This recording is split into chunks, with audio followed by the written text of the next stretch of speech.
Hola, buenas tardes. Aquí estamos en directo un día más y hoy vamos a hablar con Alfredo Urdaci, que es un experto en comunicación.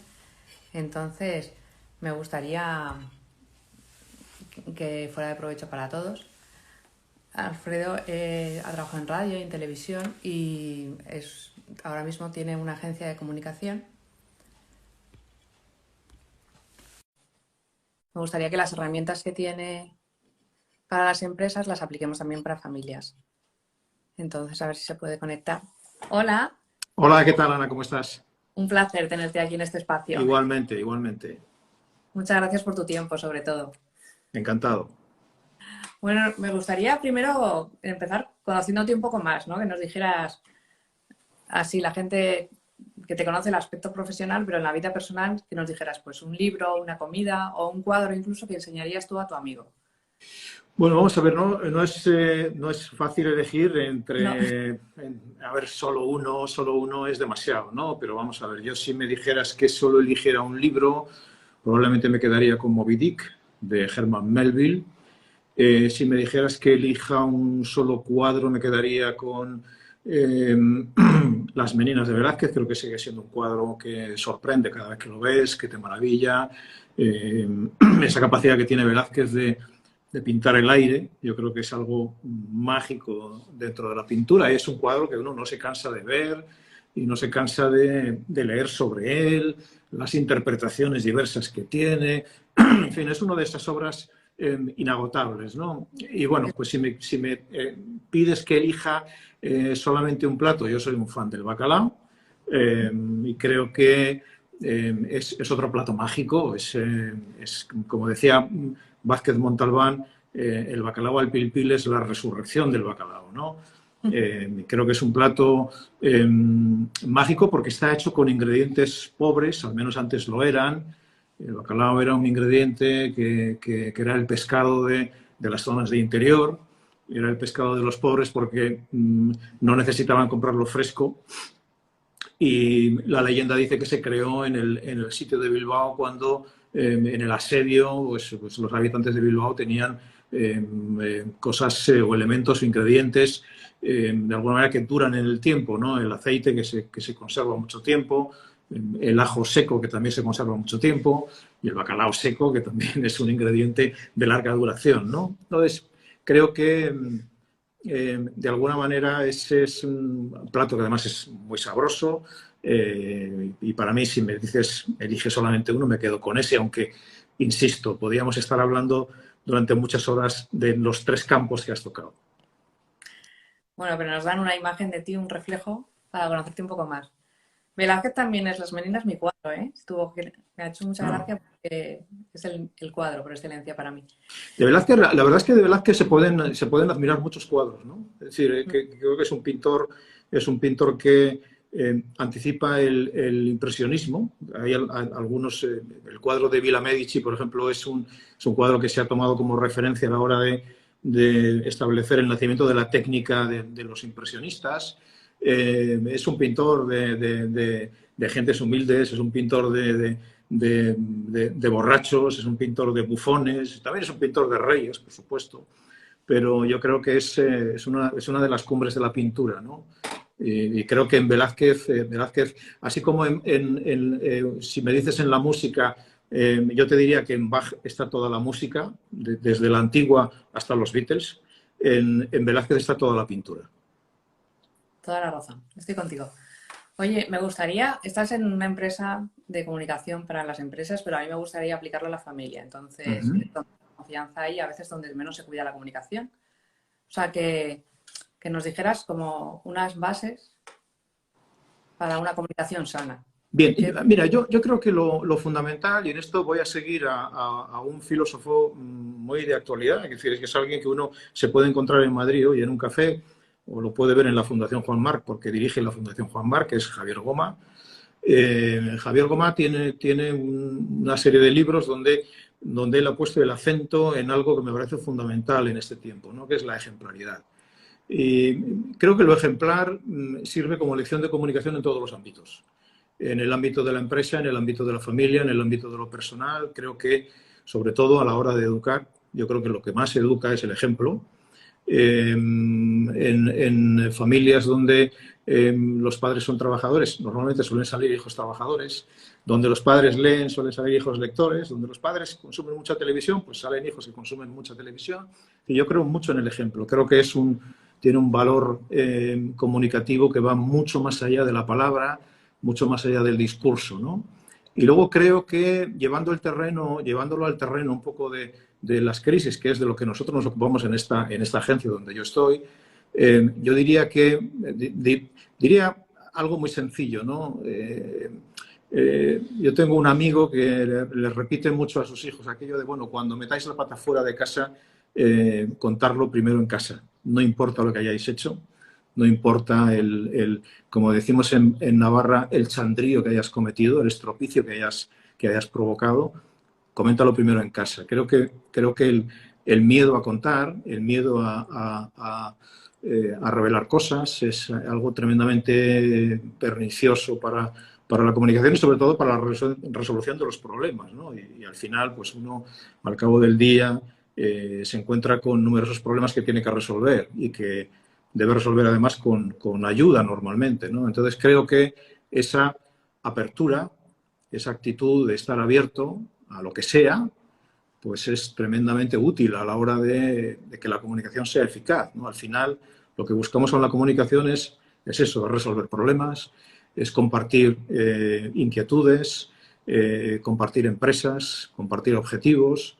Y creo que hay más dos cosas, esa apertura y a la vez ese valor de lo ejemplar son dos características que uno debe tener en cuenta siempre que piense que la comunicación es parte de la solución de los problemas y normalmente siempre lo es. Eso es verdad. Lo que pasa es que a veces el miedo te lleva al silencio, ¿no? Entonces, que no, los hijos no te cuentan. Y no es fácil romper ese silencio, ¿verdad? Muchas veces uno imagina o busca estrategias y no siempre da con la clave, ¿no? Hay otro problema muy común que nos pasa a todos los padres. Yo tengo 2 hijos ya mayores, pero es un problema muy común, ¿no? Normalmente siempre nos sucede que los hijos hacen más caso a quien les aconseja o les da ideas fuera de la familia, aunque sean las mismas que les damos nosotros, ¿no?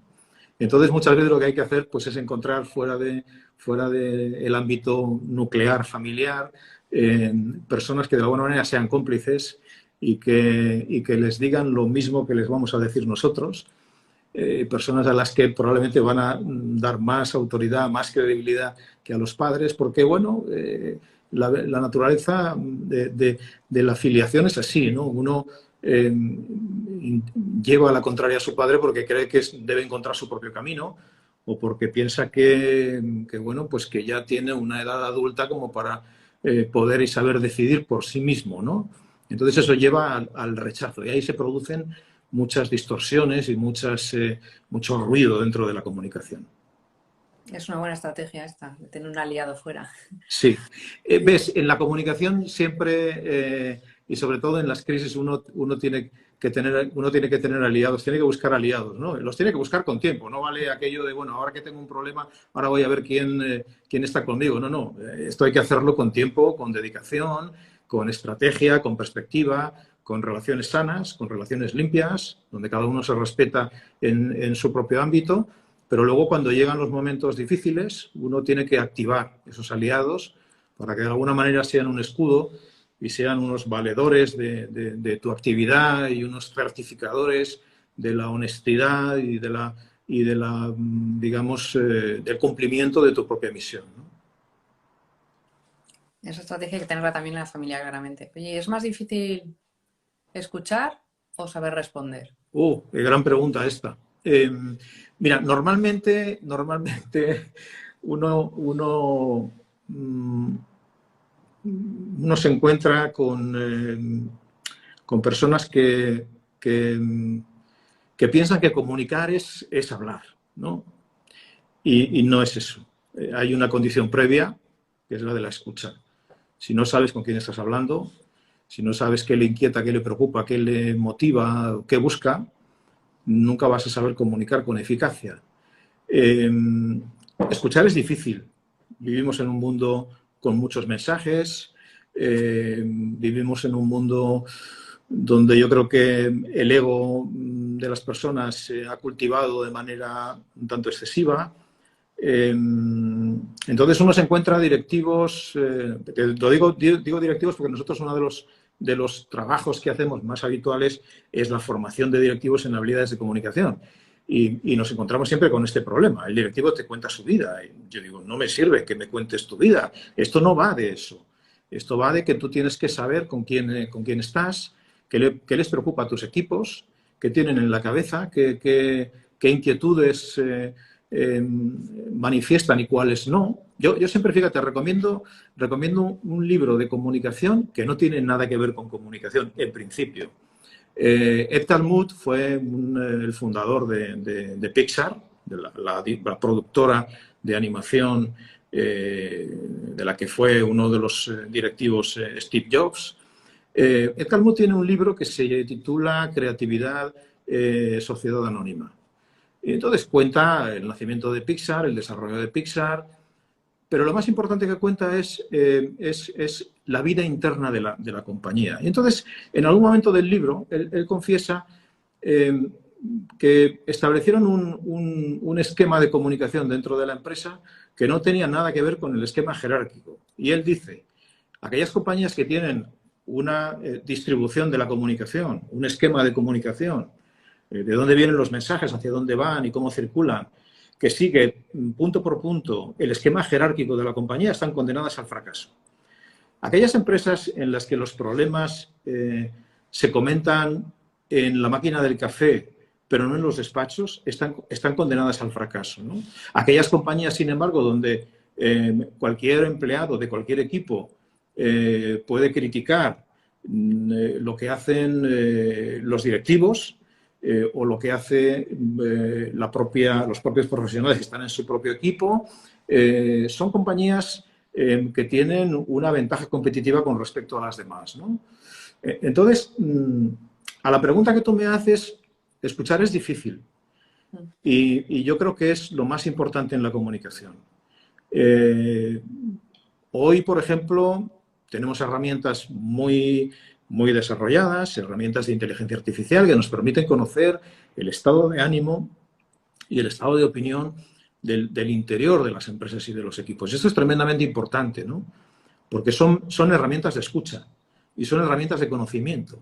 Y en la medida en que tú eres capaz de asumir y asimilar esos estados emocionales, esos estados mentales, esas preocupaciones que tienen las personas, pues eres capaz de tener una comunicación eficaz, ¿no?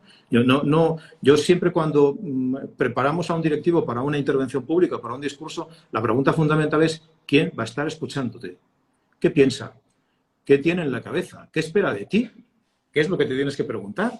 Porque si yo voy a hago una intervención o voy a dar un discurso y a las personas que me están escuchando no les doy nada de valor, pues probablemente lo que van a hacer en el minuto 2, 3, 4 o 5 de mi intervención es sacar un teléfono móvil y empezar a contestar mensajes de WhatsApp o empezar a ver el Instagram de algún amigo a ver qué es lo último que ha colgado, ¿no? Entonces creo que esa condición de la escucha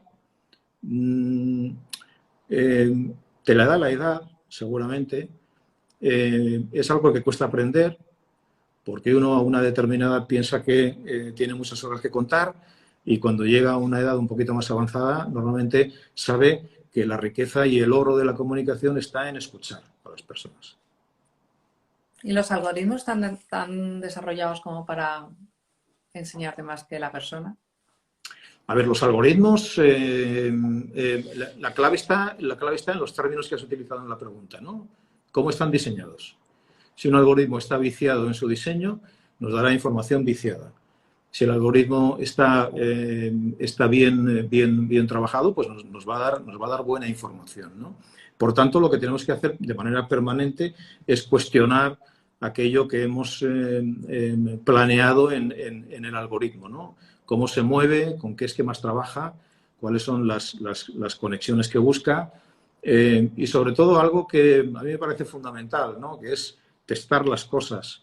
Ahora tenemos, por ejemplo, una rebelión de personas mayores contra la banca, no porque esas personas mayores, ojo, no porque no sepan utilizar las nuevas tecnologías, que saben utilizarlas, sino porque la banca ha fabricado y puesto en el mercado una serie de aplicaciones que no están pensadas para la gente mayor y no están testadas con gente mayor. Están ensayadas y testadas con gente que tiene entre 18 y 45 años. Y los que somos nativos analógicos, pues quizá tenemos un poquito más de dificultad que los más jóvenes. Pero también es verdad, yo tengo 62 años, también es verdad que los que hemos nacido analógicos tenemos una capacidad de adaptarnos que no la tienen los más jóvenes, porque hemos pasado desde el lapicero al bolígrafo, a la máquina de escribir, al ordenador, de aquellos que tenían un fondo de pantalla larguísimo y funcionaban con un programa casi a pedales, a llegar a adaptarnos a los iPhone, a los terminales inteligentes y a todo tipo de artilugios, ¿no? Entonces creo que ahora que se habla tanto de incluir, a la hora de diseñar la tecnología y a la hora de fabricar o de diseñar algoritmos, se tiene que tener en cuenta que los algoritmos los utilizan o se utilizan para conocer lo que hace gente de 14 años y personas de 82. Eso es verdad. Bueno, me gustaría, con toda la trayectoria profesional que tienes, que nos contaras algo que te tocó el corazón, una historia que te gustó contar. Bueno, mira, pero... de lo más reciente, yo he tenido la fortuna que a mí la profesión me ha puesto cerca de, me ha puesto en el camino a muchas personas y algunas muy relevantes. Yo guardo en el corazón, yo tuve la suerte de ser corresponsal en Roma durante 3 años, hice algún viaje con el Papa Juan Pablo II, con Carlos Wojtyla, creo que era un hombre tremendamente carismático. He entrevistado a Gorbachev, ahora que está de actualidad trágica la situación en Rusia-Ucrania. He conversado con Bill Gates en una charla en Madrid muy entretenida con ese hombre que es realmente te toca porque aparte de su digamos categoría personal e intelectual, pues es una persona que se mueve con una tremenda humildad, ¿no? Pero yo diría, el último trabajo que hice, que lo hicimos un poco pro bono, fue un libro que se titula Cuéntame algo bueno, y es un libro con 44 entrevistas a otras tantas mujeres, y ahí hay algunas mujeres que a mí historias que te llegan al corazón, ¿no? Sobre todo la de una persona que hoy sigue en activo, es una española de origen marroquí, Hanan Serroukh, que en esa entrevista que le hicimos, pues fue la primera vez que contó públicamente, confesó que su familia, su madre, a la que lleva muchísimos años sin ver, y su padrastro intentaron casarla en un matrimonio forzado cuando tenía 12 años, y ella se escapó de casa y terminó en un hogar de acogida, y hoy pues es una de las mujeres más combativas que hay contra esa práctica tremendamente injusta de los matrimonios forzados que se sigue practicando, ¿no? Dices, ¿alguien que te ha tocado el corazón? Pues ella. Te toca en el corazón, a mí me tocó dar muchas noticias sobre víctimas de terrorismo, de todas y cada una de ellas te llevas un trozo de su dolor, ¿no? Aunque obviamente es un dolor inconmensurable, pero las llevas en el corazón porque es gente que ha sufrido de manera tremendamente injusta, ¿no? Hay muchos.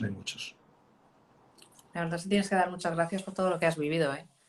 Sí, sí, las doy todos los días, créeme, las doy todos los días porque creo que yo tenía un profesor en la Universidad de Navarra, don Gonzalo Redondo, que repetía mucho aquello de que la vida está para complicársela a uno, ¿no? Y yo creo en eso, ¿no? Creo que la vida está para sacarle todo el jugo, para complicársela lo más posible, siempre obviamente que uno se la complique para bien, ¿no? O sea, para hacer el bien, no para ir por ahí fastidiando a la gente. ¿Y de la universidad qué recuerdas? Porque aquí estamos... Ay, yo tengo muy buenos recuerdos de la universidad. Sigo teniendo amigos en la universidad, algunos dedicados a la comunicación, en la Universidad de Navarra. Tengo muy buenos recuerdos. Fueron 5 años, en mi época eran 5 años de carrera fabulosos. Por supuesto que me acuerdo del bar, que como decía un viejo amigo mío, era el aula más democrática, Faustino. pero, pero grandes profesores y grandes lecciones, profesores con los que sigo teniendo contacto ahora a través de las redes, con Esteban López Escobar, con Manuel Casado, que nos daba clase de lengua y que nos enseñó a amar la lengua española y a cuidarla, con Maribel Romero, con Carlos Soria, en fin. Yo tengo recuerdos extraordinarios y luego una guía intelectual que a mí durante toda la vida me ha servido. Entonces creo que eso es la mejor herencia que te puede dejar un alma mater. La verdad es que sí. Y el dominio del castellano, que es fundamental para aprender a pensar, ¿eso qué nos podrías decir para educar a nuestros adolescentes ahora que está A como ver, muy... la lengua es fundamental, la riqueza de la lengua, porque en la medida en que uno tiene riqueza de lengua, es capaz de pensar cuestiones más profundas. Y luego la lengua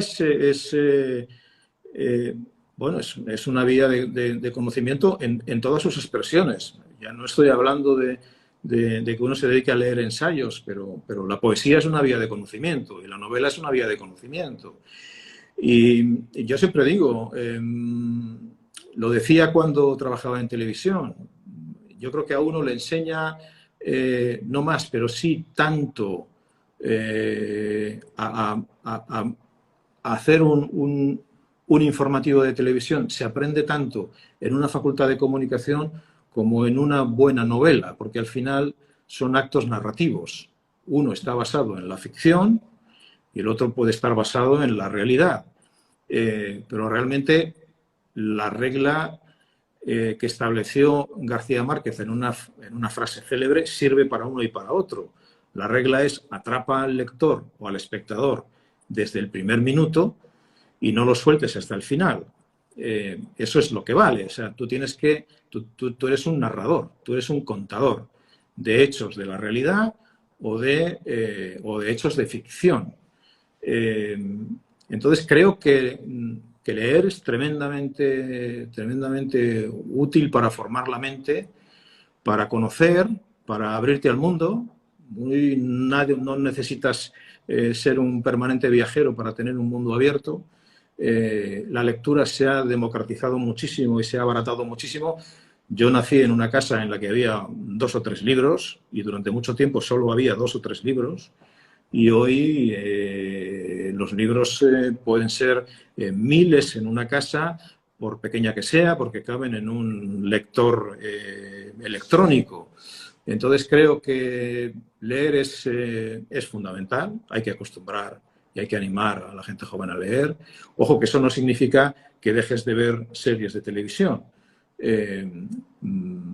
También son necesarias y son un entretenimiento que puede ser tremendamente útil, ¿no? De la misma manera que hoy tenemos a nuestra disposición cine documental o cine de ficción prácticamente sin límites. Cuando nosotros veíamos un documental cada 2 meses cuando éramos estudiantes, hoy eso es un mar, es un océano, ¿no? Claro, la dificultad que nos pone eso o que nos exige es tener criterio. Eso es tarea fundamental de la educación, tarea de la familia, tarea de la escuela o tarea de la universidad. En el mar tienes que tener criterio, tienes que saber por dónde tienes que navegar o de qué manera puedes navegar y qué vientos vas a tener y qué dificultades te vas a encontrar, ¿no? De lo contrario, pues eres un sujeto para el entretenimiento, que a mí es algo que de alguna manera me preocupa. Ahora todo tiene que ser divertido, todo tiene que ser entretenido. Hay cosas que son tremendamente gratificantes y que te dan una enorme riqueza intelectual y personal que ni son divertidas ni son entretenidas, te exigen un enorme esfuerzo y eso también hay que inculcarlo, ¿no? Porque si lo olvidamos, pues al final seremos simplemente seres consumidores de ficción sin ningún criterio que se mueven en función de las modas y de lo que en cada momento alguien de una manera deliberada o no deliberada nos está programando. Eso es verdad. Oye, ¿qué piensas de la frase de que el hombre vale lo que vale su palabra? Bueno, la palabra, aquí hay 2 cosas. La palabra, primero, la palabra es importante. Decía Nietzsche aquello de que el hombre es hombre en la medida en que es capaz de prometer. Y eso es la palabra. La palabra es una promesa. La palabra referida al futuro es una promesa, referida al pasado tiene que ser una certeza y referida al presente tiene que ser una realidad, ¿no? Entonces yo creo que sí, yo creo que eso tiene un gran valor, lo ha tenido en otro tiempo. Todo el mundo se queja de que en otro tiempo la palabra valía más y la gente era de palabra y cuando dos se daban la mano equivalía a un contrato. Y a ver, yo tengo la sospecha de que en todo tiempo ha habido charlatanes y ha habido gente sin palabra y ha habido embaucadores, ¿no? Probablemente ahora pues se dé más, ¿no? Pero yo sí creo que las relaciones buenas, yo tengo relaciones de tipo profesional, comercial, si quieres llamar de alguna manera, con personas con las que llevo trabajando 20 años y nunca he firmado un papel. Y son personas que uno dice, bueno, es gente de palabra, que nunca ha fallado. Creo que eso es un gran valor, ¿no? Y creo que también hay que educar en ese valor, aunque vivimos en un mundo en el que, bueno, pues lo que hoy es blanco, mañana es negro, y lo que hoy es sí, mañana es no. Y parece que todo eso vale porque el ecosistema de realidad que nos dan las redes sociales y lo mediático, pues es algo tremendamente cambiante y en ese cambio permanente se basan para, de alguna manera, decirte que lo que ayer era real, hoy ya lo hemos olvidado. No es que ya no sea real, sino que ya no está, ya ha desaparecido, ¿no? Con lo cual no tiene sentido hablar de ello. Es tremendo, sí, es donde nos movemos, en la sociedad líquida totalmente. Oye, me gustaría que me contaras, ya nos queda muy poquito, 5 minutos, ¿qué valores te dieron tus padres que te han hecho ser como eres? Bueno, a mí, yo nací en una familia muy humilde, entonces la riqueza que teníamos éramos conscientes, yo soy consciente a través de mis padres, de que la riqueza que teníamos era la educación. Por ejemplo, las formas yo creo que es el patrimonio, la riqueza patrimonial de los pobres, ¿no? Normalmente uno ve, es decir, con esto no quiere decir que el rico sea maleducado, ni mucho menos, sino que se ponía mucho el acento en que uno debía ir bien vestido, bien lavado, con los zapatos bien limpios, dirigirse a las personas con un enorme respeto, porque esa era la riqueza a la que teníamos acceso, ¿no? La riqueza material no tenía, era de otros, ¿no? Pero eso no quería decir que tú no tuvieras educación, que no tuvieras respeto, que no te pudieras mover por el mundo, dejando claro que había recibido una educación especial. Y eso, en mi casa, era un valor importante, ¿no? A partir de ahí, pues también mucho el cuidado de la gente, si lo que ahora se llama solidaridad. Es decir, el saber que siempre hay gente que está peor que tú, siempre hay gente que está sufriendo por cualquier razón y lo debes tener en cuenta. Y debes hacerte cargo. Yo creo que una expresión muy bonita del español, ¿no? Que es una expresión que yo utilizo mucho cuando se trata de aconsejar a personas en situaciones de crisis, ¿no? Tienes que hacerte cargo de las cosas. Aunque tú no hayas sido responsable, ahí fuera te están midiendo la medida en que tú eres capaz de hacerte cargo de las cosas. Y eso te va a dar reputación y si no lo haces te la va a quitar, ¿no?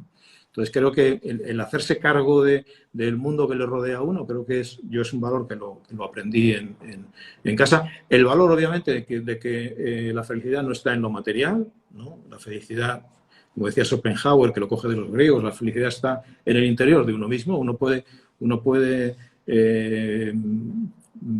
y aquí podríamos hablar en el terreno personal mucho.